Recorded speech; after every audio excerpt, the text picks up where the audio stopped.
When we talk about, loaded countries, filthy rich countries like Saudi Arabia, like Qatar, UAE, you expect much more than those countries to raise their voice for Palestine. Or he just mentioned that we have this, obviously, this love for Masjid Aqsa, right? The historical or religious significance is there, but how are you actually translating that love for Masjid Aqsa to practical actions? That's the question. You're not doing enough for that. So isn't that hypocrisy?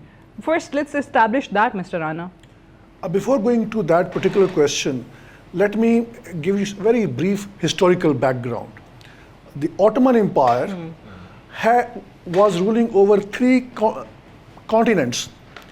It was divided into, after the World War First, all those countries, all those regions which were part of the Ottoman Empire, all those cities, I emphasize cities, were divided and made into countries.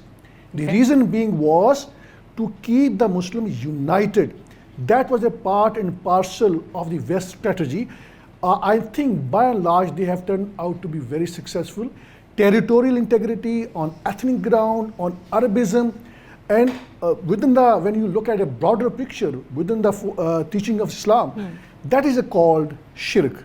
If you make any distinction among the Muslims on the basis of race, on the basis of territory. So that's a background.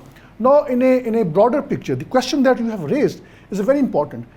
We have institutionalized hypocrisy. It's not a question of that we are not hypocrite. We are a hypocrite of highest order. And let me explain it how. The biggest threat for the Arab countries is not Israel. I mean, their rulers, what they perceive. No, it is the Hamas. They are in league with the Israel. This is a bitter truth. They are very scared of Hamas. They consider Hamas, and understandably, as a branch of the Muslim Brotherhood. Muslim Brotherhood has its organizations. Some of them are working secretly in Arab countries. So Arab rulers feel threatened if Hamas gains in the occupied Palestinian territory. That means that would set an example, a model. And that it was on October 7th. What happened was unprecedented. Israel never ever suffered that huge scale of attack. And even in 1967, they lost. All Arab countries failed to what Hamas did on October 7th. That nation, Palestinian, had a self-respect. True.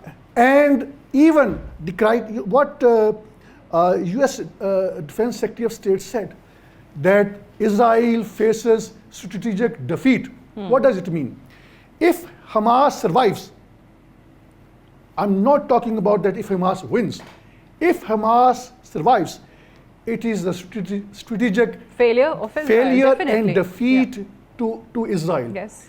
That is a problem. Now they are trying to eliminate not Hamas, but the future recruitment of Hamas. Going by what the apartheid states Prime Minister Netanyahu said,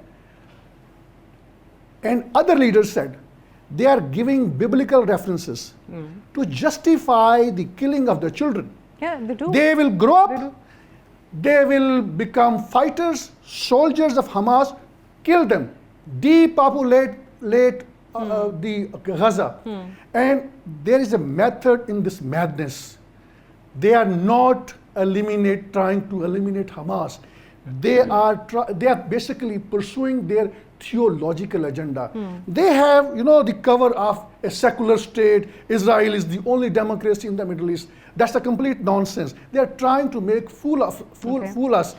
That is in a broader picture. I think those countries, those cities which were made countries, they are not meant to unite Muslims.